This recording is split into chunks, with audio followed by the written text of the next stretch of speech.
জয়গুরু। পরম দয়াল শিশি ঠাকুরের শ্রীচরণে জানাই ভূমিষ্ঠ প্রণাম। আপনাদের প্রতি প্রত্যেককে জানাই রানন্দিত জয়গুরু। আজ ইষ্ট প্রসঙ্গে আমরা আলোচনা করব টক দই। টক দইয়ের বিভিন্ন উপকারিতা। আপনারা সকলেই জানেন, বেশিরভাগ মানুষই মিষ্টি দইটা খেতে পছন্দ করে, মিষ্টি দইটা খেতে ভালো লাগে। কিন্তু মিষ্টি দইয়ের থেকে সব থেকে ভালো হচ্ছে টক দই, যেটা এই গ্রীষ্মকালে আপনাকে অনেকখানি এনার্জি দেবে এবং আপনার শরীর থেকে অনেকখানি টক্সিন বের করবে।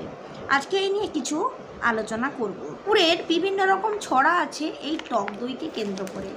বাড়িতে পাতা টক দই, এটা কিন্তু খুবই ভালো। 8 থেকে 80 সব বয়সেই শরীর সুস্থ রাখতে বাড়িতে পাতা টক দই কিন্তু এক মহৌষধ।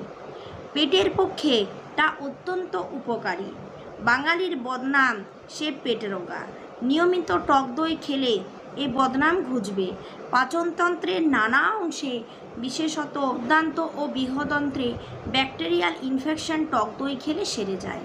কারণ টক দই ব্যাকটেরিয়াকে ধ্বংস করে, ফলে খাবার যথাযথ হজম হয় ও পেট খারাপ হয় না। টক দইয়ের আরও একটা গুণ হলো যে শরীরের ফ্যাট বা চর্বি ঝরায়, ফলে বুড়ি কমানোর অব্যর্থ ওষুধ হচ্ছে টক দই। আপনার সন্তানের ওবেসিটি কমাতে সাহায্য করে টক দই।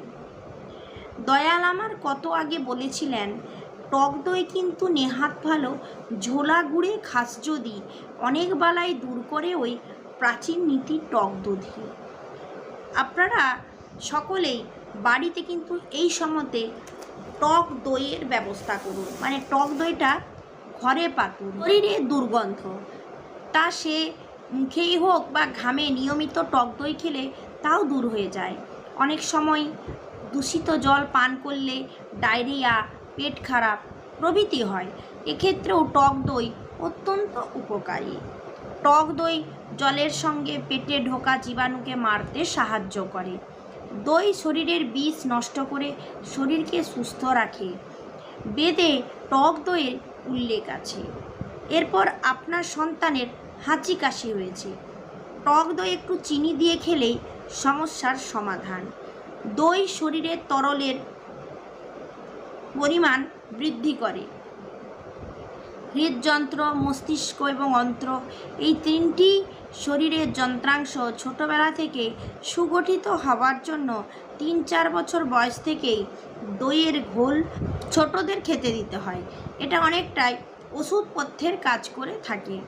পেটের গুড়গুড় আওয়াজ, মোচড় দেওয়া, ডায়রিয়া প্রভৃতি উপসর্গে দই কাজে দেয়। আপনার সন্তানের শরীরের ক্লান্তি দূর করবে টক দই। খেলে শরীরে জমা হওয়া অতিরিক্ত শর্করা নষ্ট হয়ে যায়, যার জন্য মধুমেহ রোগের পক্ষে টক দই মহা উপকারী। এরপর শরীরে রক্তের পরিমাণ বাড়ায় এই টক দই। মেয়াতে বাবা মা সন্তান সবার জন্যই এই টক দই উপকারী। দইয়ের জলের সঙ্গে মধু মিশিয়ে খেলে দাস্তশূল বন্ধ হয়। টক দইয়ের উপকারিতা অসীম। হৃদযন্ত্র, মস্তিষ্ক এবং অন্ত্রের পক্ষে টক দই ওষুধের মতো কাজ করে।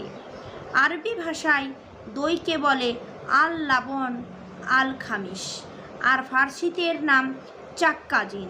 পৃথিবীর প্রায় সব দেশে টক দই উপাদেয় খাদ্য হিসাবে পরিগণিত। যে সমস্ত বাচ্চা বা বড় মানুষ অল্পেতেই রেগে যান, অর্থাৎ গরম মেজাজের, তারা টক দই মাথায় মাখতে পারেন। এটা মাখলে ভালো ঘুম হয়, ত্বকের পক্ষেও উপকারী। দইয়ের জল চোখে দিলে রাতকানা ভালো হয়। ত্বকের দাগ ও শুকনো ভাব দূর করে এই টক দই। টক দই ও বেসন গুলে শরীরে মাখলে ত্বক ভালো থাকে। এরপর কার্বোহাইড্রেট, যা শরীরে গঠন এবং ক্ষয় পূরণ করে। ফ্যাট, চর্বি, যা শরীরের অপ্রয়োজনীয় তাপ গৃহীত। জল, ধাতব আয়ন ইত্যাদি, যা রাসায়নিক বিক্রিয়া ঘটিয়ে শরীরকে সুস্থ রাখে। টক দইয়ে 3টি প্রভূত পরিমাণে থাকায় টক দইয়ের উপকারিতা অপরিসীম। টক দই নিয়মিত খেলে মানুষ দীর্ঘ জীবন লাভ করে। দুধের থেকে দই বেশি সহজপাচ্য এবং পুষ্টিকর ও উপাদেয়।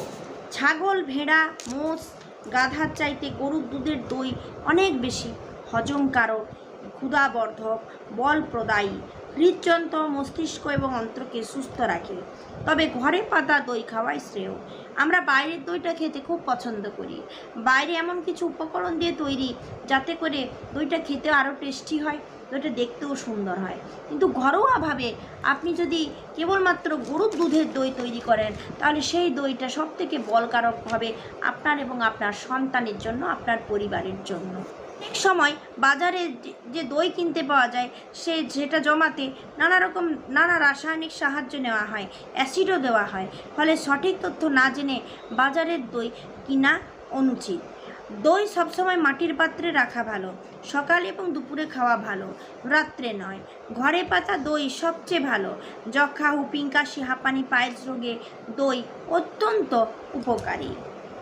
দইয়ের মতো আরও একটা ভালো উপকরণ হচ্ছে ঘি। একবার পরমদয়াল শ্রী ঠাকুরের কাছে একজন এসে বলছেন যে মাছ খেলে নাকি চোখ ভালো থাকে। তখন ঠাকুর বলছেন, দূর পাগল, মাছ খেলে নাকি চোখ ভালো থাকে? ভালো ঘি খেতে হয়, ঘি খেলে চোখ ভালো থাকে। আমরা অনেকেই জানি না। ভালো মানের ঘি আপনারা যদি বাড়িতে যদি 5 থেকে 7 চামচও ঘি তৈরি করতে পারেন, সেই 1 চামচ খেলেই লাভ। কিন্তু যেটা খাবেন সেটা ভালো খান। ভালো খেলে সেটা শরীরে খুব বেশি বলকারক হয়। এই গরমের দিনে সবথেকে যেটা সমস্যা সেটা হচ্ছে শরীরে দুর্গন্ধ, যেটা টক দই খেলে অনেকটাই কমতে থাকে। হাঁচি কাশির জন্য টক দইয়ে চিনি মেশান। পেটের আওয়াজ মোচড়তে আমাদের বিভিন্ন রকম সমস্যা হয়, সেখানে ক্ষেত্রেও টক দই খান। টক দইয়ে থাকে ভিটামিন সি, আর সবথেকে বড় কথা, টক দই আমরা চুলে মাখি, এতে করে চুলের স্বাস্থ্য ভালো থাকে। মুখে মাখি যাতে করে ত্বক উজ্জ্বল থাকে। তাই টক দইটা আমাদের খাওয়া লাগে। অনেকে কী করেন, আমুল দুধে দইটাকে বসিয়ে দেন। টক দই হোক কিংবা মিষ্টি দই হোক, আমুল দুধে বসান। কিন্তু আমুল দুধে বসানো টক দই খেতে ভালো, অতটাও শরীরের জন্য ভালো নয়। তাই মিষ্টি দই খাওয়া আজ থেকেই বন্ধ করুন। এই অতিরিক্ত গরমে যদি খেতেই হয় তো টক দই খান। টক দই আমাদের শরীরে বেশি পরিমাণে ক্যালসিয়াম দেয় এবং আমাদের শরীরকে তাজা রাখে। তাই এই গরমকালে ঠাকুর যেভাবে টক দই খেতে বললেন সেইভাবেই টক দই খান। আজ ইষ্ট প্রসঙ্গ এই পর্যন্ত। জয়।